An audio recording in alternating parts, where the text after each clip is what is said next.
Hi, and welcome everyone for our talk. Let's take a walk on the Florida Trail and have a conversation about this topic that came to mind. Because if you remember back in the day, like 2008, 2009, if you went anywhere, if you looked online, social media, stuff like that, you even saw people living in their vans, how it became a popular fad, started being called minimalism. People started doing tiny houses. Then you had tiny house wars to the point where tiny houses are more expensive than normal size houses in some places, in some instances. And then you got all the codes and stuff like that as people were fighting to be able to, live that minimalist lifestyle. But a lot of it had to do with the economic collapse that happened in 2008, 2009. People had less money. Jobs were scarce. I mean, I was in the IT field and I was threatened every day to lose my job because there was 15 people waiting to take it from me. Okay. That's how competitive the job market got in that time period, especially if you were in IT. And you think, oh, well, that's great. No, IT is one of the first ones to get hit, even before HR, because we're looked at as a black hole in the budget. And so you had to learn to tighten your belt. You went from $35 an hour down to $15 an hour. And, you were labeled as a help desk, but you were doing engineers work. It became a way for employers to circumvent and figure out creative ways to not pay employees. And so if you went and spent all this money on a college education, and now all of a sudden you're trying to figure out how do I survive? And back then, at least there was economic opportunities. There was still a semblance of hope because, oh yeah, we'll make it out of it. We've been through this before. It's part of a normal cycle. And people were a lot more calm about it than they would have been like in, let's say, 87 or 29.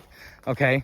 So, we had that happen, but the economy, if you listen to Popular Report or Popular Preparedness, I think that's what his name is. If you listen to him, he will tell you that we have never fully recovered. We're finally just now getting back to normal levels under the Trump administration. That's what we were pre-2008 and 9 crash. So we as an economy just finally started getting back up. And as soon as we did, what happens? It crashes again. But instead of being a crisis, because we didn't fix it way back then, it is now a collapse. And so instead of being instead of being able to weather the storm and still have economic hope and opportunity, you have those that are in the know that are picking at the system, trying to get theirs before it all falls apart because they need to reposition themselves. And so you got a lot of people that are doing that. But what happens to the masses? What happens to the common folk, the middle class, the lower class, the poverty class, the homeless class? What happens to them? Well, all of a sudden now, in a collapse because you have to choose between food and rent, and you can't even get a mortgage, you can't get loans, you can't even find a decent paying job, although there's a lot of ghost jobs that are out there saying, oh yeah, we got jobs. But this is so that they can put it out there and do the PR. Oh yes, we've got a lazy group and they're all this party or that party, and this is the game that's being played to divide us while we're being fleeced for everything that it is that we have. We are about to be dispossessed as a society from everything. And that's what's going to make homelessness a popular topic of something to do and still keep your dignity. But people are going to be doing things like what I'm doing. They're going to be getting into the digital economy.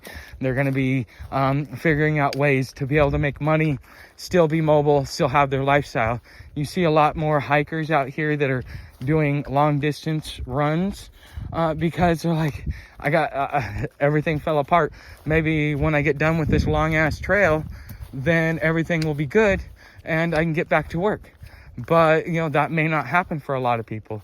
So you have people that are in the outdoor activities that are already starting to be affected, and you're starting to see some of them come out. Now, they won't tell you directly that they are homeless, but they are a victim of economics because of poor management and the inability to be responsible and accountable for our mistakes as a society. And so now we all have to pay the price for our collective mistake. So, I mean, that's why I think that homelessness is going to become popular. So how do you survive homelessness and still do it as a lifestyle, because this may be the best way for you to live? Well, you've already heard me say a few things. Look at what I've done. And what I'm doing is a perfect blueprint. You don't even have to listen to what I say. Just watch what I've done. I found something that I'm good at, something that I'm passionate at it, and something that I have knowledge in, which for me is the homeless issue.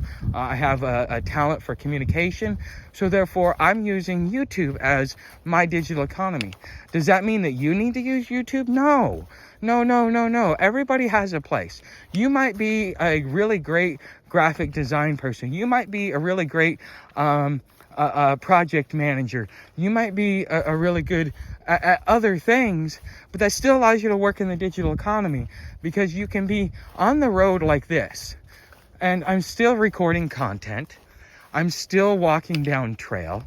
I'm still figuring out ways to make money through the digital economy, whether it be through tips in my tip jars, or memberships, or AdSense, or affiliate links, or whatever. You know, you don't, in this new economy, you can't just have one bucket. You are the brand at this point in time. And so therefore, that's one of the first things that you need to really think about, because if you're going to survive this lifestyle, you need to figure out something. And you can't do what the van lifers do, which is they go nomadic and they travel all around, to predestined sites that already have seasonal work, that they've have long established relationships with the nomadic van life community. Okay, but when you're this lifestyle, there is no real infrastructure set up. There isn't. It's every man for himself. So therefore, you got to become, you could almost call it a solopreneur. Basically, you're freelancing and subcontracting yourself out to a plethora of individuals that want to utilize your talent. And there's all kinds of different things that you can do. Well, not only that, you don't want to carry a lot of stuff with you as well. I mean, your electronics and your tools for the trade are going to weigh a lot. So therefore, you've got to really be selective on what it is that you bring. So no more than a first aid kit, something that is hand built with things that you know you're going to need. You know, on trail, you're going to be dealing with spider bites and cuts and sore feet, things like that. Okay, blisters and other things. So you want to be able to, and maybe a sprain. So you want to maybe be able to have something like that, but not too much. You don't need, certain creams unless you're traveling in that area. You know, but your sleep system, your cook system, and your tools, and just like your basics. Like you might have one or two comfort items, but you know, my tools for the trade to be able to do what I do here, it weighs anywhere between 15 and 20 pounds. Okay. And that's what it cut. So I have to take that off. Now, if I was doing this for a hobby because I could go home, that 20 pounds wouldn't be there.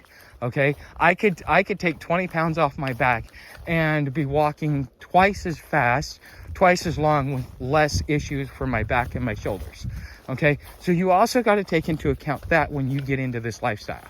But I think that this is going to be, what I'm doing is going to be the fad of the future. I don't think that I'm the first. I just happen to be the first one that is talking about it in this manner. So anyways, guys, you know how to help the channel.